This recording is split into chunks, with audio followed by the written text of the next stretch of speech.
types of plant life to grow up. Small plants and large plants grow up, rooted in the earth. The various dhammas are like this. They must rely on mindfulness as their base.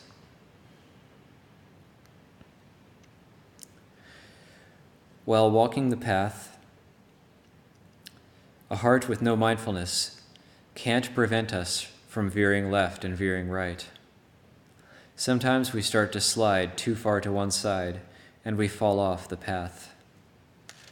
Slip, slide, and fall off means moods related to liking arise based on that which is dear, and moods related to dislike arise when we contact that which is detestable. Having thus arisen, we proceed to express ourselves based on those moods, even to the point of losing it completely, all because of not being mindful. Bring experience inwards to know yourself. Make mindfulness arise in the mind and heart. This is so necessary. Every group of people needs mindfulness. Each gender, whatever age, needs it. Young men and young women need mindfulness. Every generation needs it. If there is no mindfulness present, then one is classed as one with no self-awareness or one who forgets oneself. As people who don't have mindfulness, in time, in place of that lack of mindfulness arises another distorted mindfulness, which we call sati vipallasa. The thoughts and viewpoints of a mind with this sati vipallasa are erroneous through and through. This is something not good, which the Buddha taught about, but one doesn't want to hear it. One's actions go against the teachings. One's speech goes against the teachings. One's thoughts resist the teachings. Sati vipallasa is like this. Not having mindfulness is defilement. The one who loses mindfulness is defilement itself. So don't be someone who loses their mindfulness, for in whatever moment one loses mindfulness, it is as if one is unconscious at that time. Defilement is the one who is all scattered. Wherever defilement is, it is all scattered at that spot. Defilement is something which is dirty. Wherever there is dirt and stains, defilement goes there. For people who have mindfulness, it will be difficult for unwholesome states to creep into the heart. It will be difficult for moods that give rise to greed and wanting to come up. It will be difficult to get angry at that which normally causes anger, because mindfulness is a dhamma which protects the heart. Mindfulness dams the river of defilement, thus keeping it from gushing in. And mindfulness bars the way, so the defilements can't get the opportunity to come and display their ridiculous dance around us. People without mindfulness continue to speak whatever comes to their mind, and this gives rise to a distressed heart afterward, because that one spoke with no mindfulness. One spoke from moods of satisfaction and dissatisfaction, and when it is like this, problems arise. There is distress in the heart afterwards. If there is mindfulness present, then in speaking we speak from a place of mindfulness. Even if our heart is experiencing a mood of satisfaction or dissatisfaction, when our heart has mindfulness, then it won't react to that mood or get lost in that mood. People who are always talking tend to err in many ways. It is mistaken because it happens in the midst of a lack of mindfulness. Mindfulness is like our brakes, which can bring us to a halt. Furthermore, it acts as a cautionary measure. With this sense of caution, then that which shouldn't be left to follow its own course is halted. That's why it brings benefit to those who strive to have a mindful heart. Do people who develop mindfulness make progress? Or does having mindfulness lead people to being all over the place and constantly losing their temper? Or do those things happen when people lose their mindfulness? The percentage of people who lose their mindfulness like this is very high. For those who are mindful, their mind is with the Dhamma. They gain the ability to know what should and should not be done. They fathom the shoulds and should nots. Speech that should be spoken thoughts which should not be cultivated. We come to know these things, and our knowledge gains power. When we know that something shouldn't be done, we can put a stop to it right away. There is thus that sense of caution which brings to a halt that which should not be left to run its course. Mindfulness is therefore very helpful for the heart. Mindfulness stands guard over the heart. When only a little mindfulness is present, Dhamma stands guard and checks our heart only a little. When great mindfulness is present, Dhamma stands guard over our heart well. When mindfulness is firmly established, then there is no time when Dhamma is not standing guard over our heart. Dhamma is not something other than this. Dhamma is our heart with the mindful ability. Then it is just this mindful heart which guards over our heart. In other words, the heart guards itself. It's like when a person who previously had no learning goes to study and gains some knowledge. That person gains experience and learning arises. The mind previously had no mindfulness. When one undertakes the training to drill and develop it, then that mind thus trained possesses mindfulness and Dhamma within. Mindfulness arises. That mind has Dhamma. The mind of Dhamma arises just like this. Then, indeed, that mind guards over and protects itself.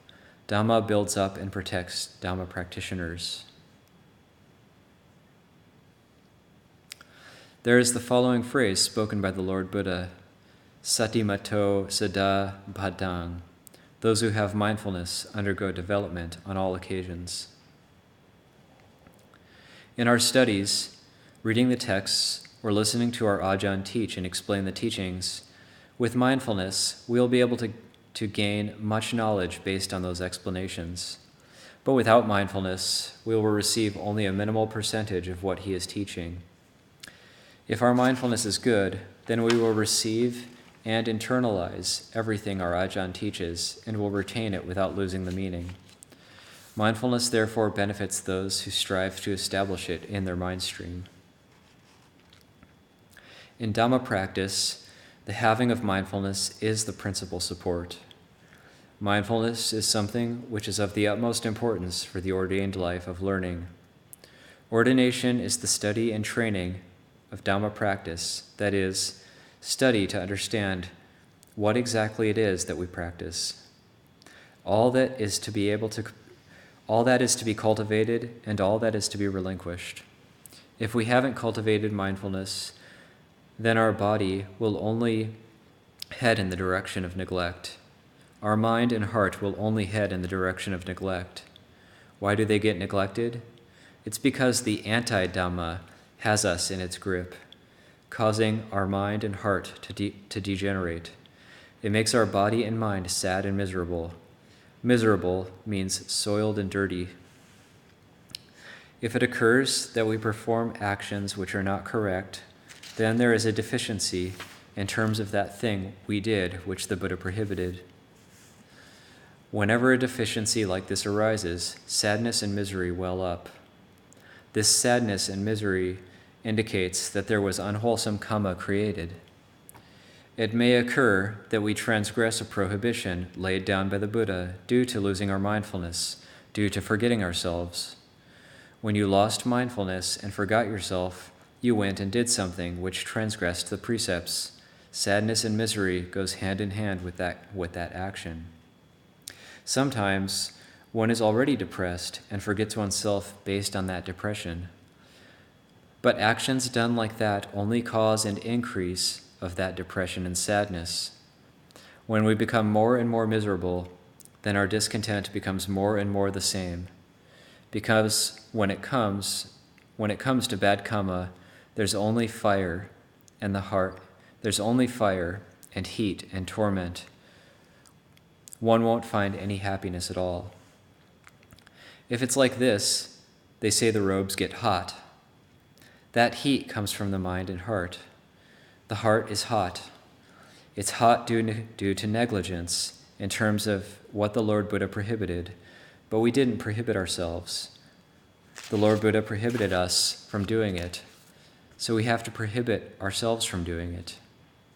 The Lord Buddha established that which is to be practiced by us, and we have to practice according to that conduct and practice which the Lord Buddha established. If we restrain ourselves in line with the prohibitions laid down by the Lord Buddha, there won't be any sorrow. What cause could there be for us to sorrow? How could we sorrow when there is no negligence at all? When we say no more sorrow, the meaning is that one is clean and spotless. Our body is clean, our speech is clean, our mind and heart are clean. When our mind and heart is clean, then our mind and heart are radiant. Our mind experiences happiness and well-being. There is then contentment in the life of ordination and learning. Mindfulness is therefore a Dhamma which empowers us to develop ourselves. It empowers ordained people to develop. It empowers worldly beings to develop into noble beings, such as Sotapannas, Sakadagamis, Anagamis, and Arahants. No matter what the noble qualities or stage of attainment, they all must rely on this mindfulness for their development and fruition. Mindfulness empowers people to develop themselves at any time. Presently, our level of internal ordination will develop its qualities based on this if we develop our mindfulness. Mindfulness will empower us to reach the top, gradually by stages, so really work at developing it. Stream enterers, once returners, our mindfulness, well developed, will build up our spiritual qualities so that even we can enter into those states. With mindfulness, this really is a possibility. We really can reach them and dwell in them. And this section is called Mindfulness is the Birthplace of Sila, Samadhi, and Panya.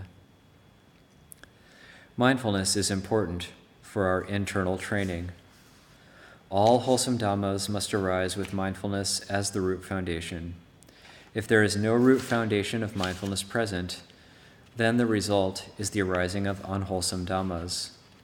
Or you could say that such is miccha sati, that is, mindfulness which is erroneous and harmful. So it goes like that. Then the dhammas which arise are classed as miccha dhamma, or non-dhamma, which goes the way of the unwholesome. Whenever the mind possesses mindfulness, it is just that mindful. Whenever the mind possesses mindfulness, it is just that mindful mind which experiences the arising of virtue.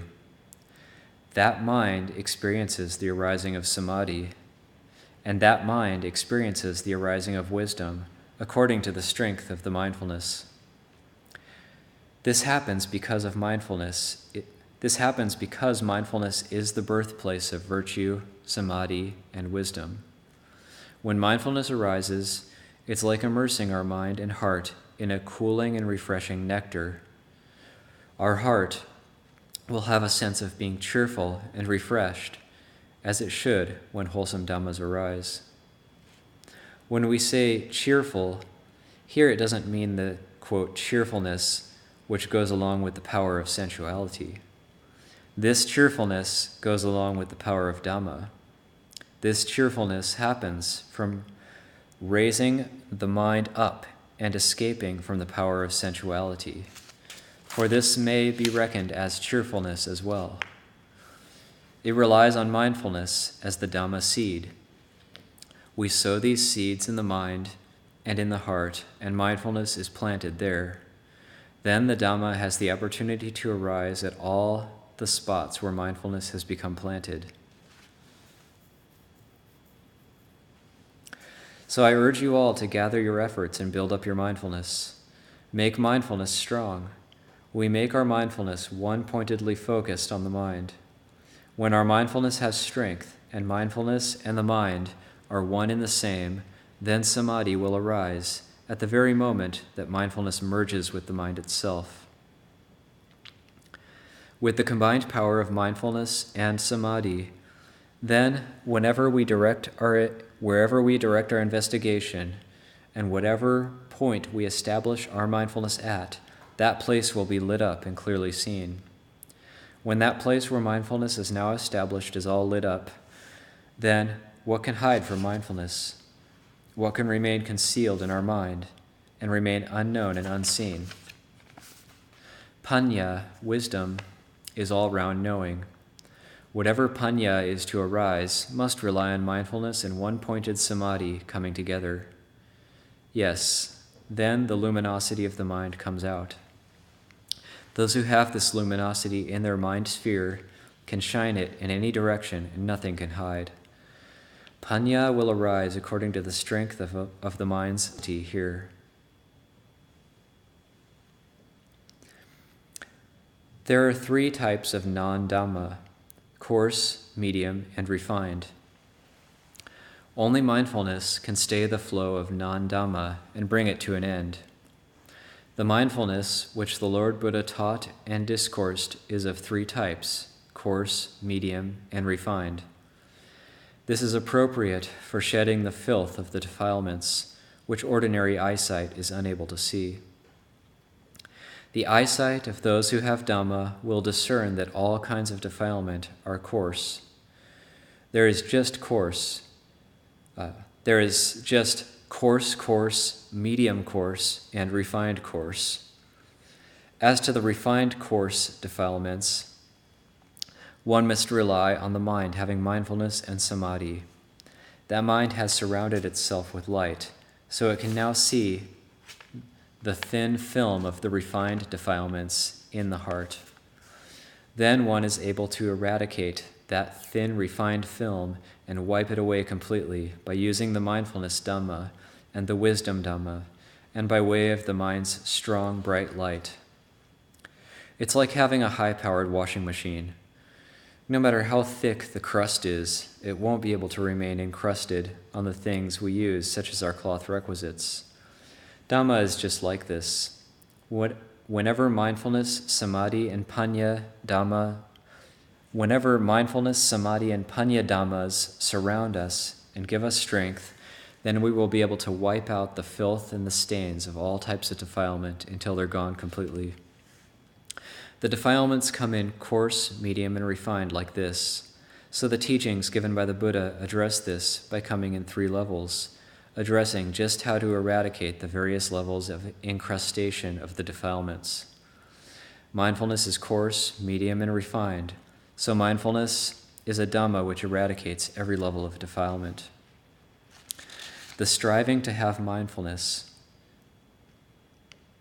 We try to establish mindfulness. We rely on effort to establish it and need effort to maintain it. When it's like this, we say, coarse mindfulness. Medium mindfulness is when mindfulness is consistent, even when effort is not present.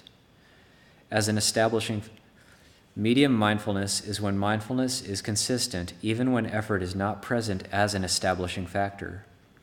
Whether sitting, standing, walking, or lying down, in any posture, mindfulness is present.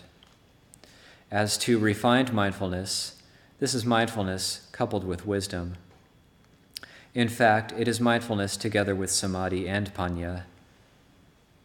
Total detail, totally circumspect, totally bright and clearly reflecting in the mind, thus collected together, is the sati Dhamma. It reaches the samadhi Dhamma, it reaches the panya Dhamma. The sphere of just Dhamma rises up in the heart.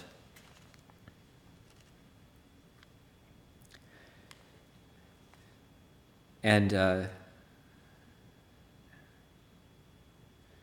infiltrates all that is untrustworthy and suspect.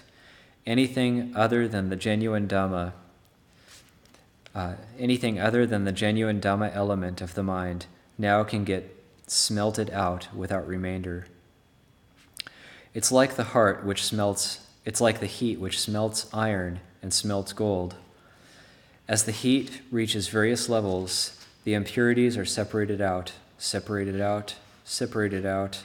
until only the pure element remains. Only the pure refined gold remains.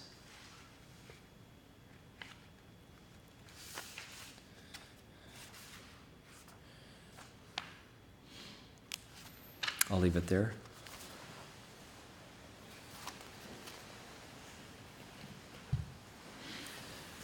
I like that because he goes into these 2 terms, sati vipallasa and micca samadhi, and also the coarse, medium, and refined mindfulness. The coarse mindfulness, meaning the mindfulness which takes constant effort to maintain it, and then the medium mindfulness, meaning mindfulness is more or less there in every posture, but then the refined mindfulness being the mindfulness coupled with wisdom.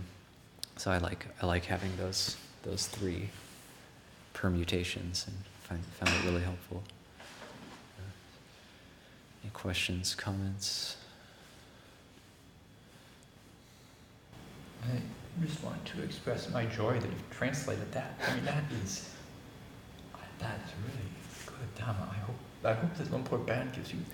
I mean, I can imagine it'd be hard to ask him for permission to publish something else, but very difficult. Yeah, it's going to be a while. But it's a 500 pages book, and that's the end of what I've translated to, and that's page 81, I think. So. Wow. Wow, is it? And just curious, do you know how that came about? Are these talks that he's given that have been transcribed? This is their most recent book, and it's systematic. It's like The Way Forward. It's a big book, but it's a box set. It's 2 books. And this is a book that Luang Por Baen gave me when I went to get permission for the first time in 2016. He gave us 3 copies of this new one that was done in 2012. So, but the story of the most recent meeting with Luang Por Baen just before I came back here, and thinking I would ask permission for this book, but then finding out that actually Luang Por Baen's perception was that he didn't give me permission for the first book, and I thought he did. And even Ajahn Siri thought he did, listening to the recording, because our conversation was recorded. But Luang Por Baen and his community felt they hadn't given me permission, so I felt like I kind of got off on a misunderstanding. I got lucky there. But so then at the end of our conversation more recently, where it was sitting up on stage 1 foot away from Luang Por Baen with 50 lay people watching, and we were going to leave, and then I was thinking, should I ask him permission for this other book? And I was thinking maybe I shouldn't, and then Luang Por Baen was like, "Do you have anything else?" And then I said, well, since he said that, I better just say what I'm thinking. So I said, well, I was thinking to ask permission to translate this other book, but I also think I shouldn't ask permission. So I said that, I just blurted that out. And then he said, are you like this? And then I said, yeah, I guess I am. And he said, anything you do in your life, never be like this. Whatever you do, either do it 100% or don't do it at all. So basically we left, and all the monks were like, that was permission. But I said, no, I have to be careful with this. So I'll translate it and leave it for Sangha eyes only, and maybe revisit that idea much, much later. Who was Luang Por Baen's teacher? Luang Por Gongma, but Luang Por Baen also was a novice briefly with Ajahn Mun.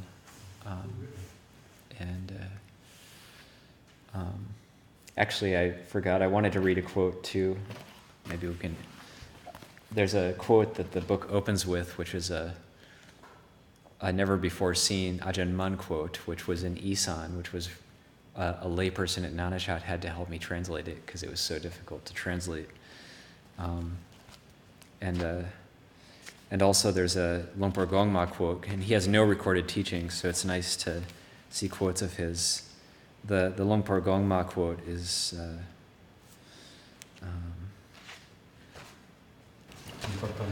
Gongma was...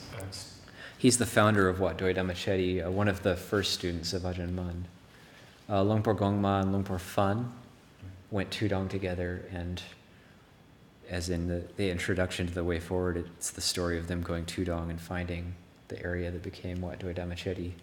And then Luang Por Gongma stayed there, and his teachings are always very, like Ajahn Sao style, like very, very plain, very basic.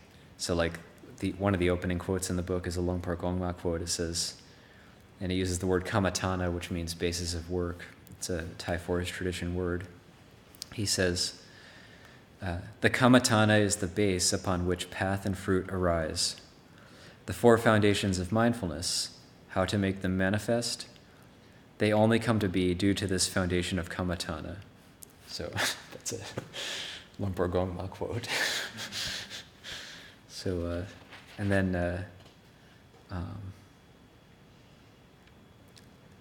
the very difficult to translate Ajahn Ñāṇiko quote. He says,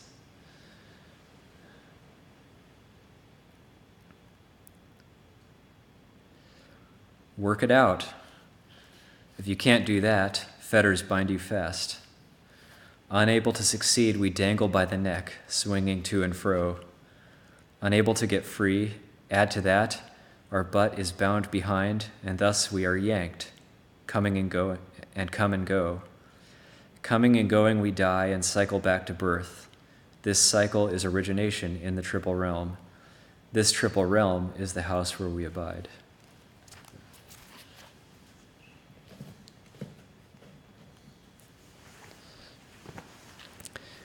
So, yeah, some kind of fun Molam style teachings from Ajahn Ñāṇiko.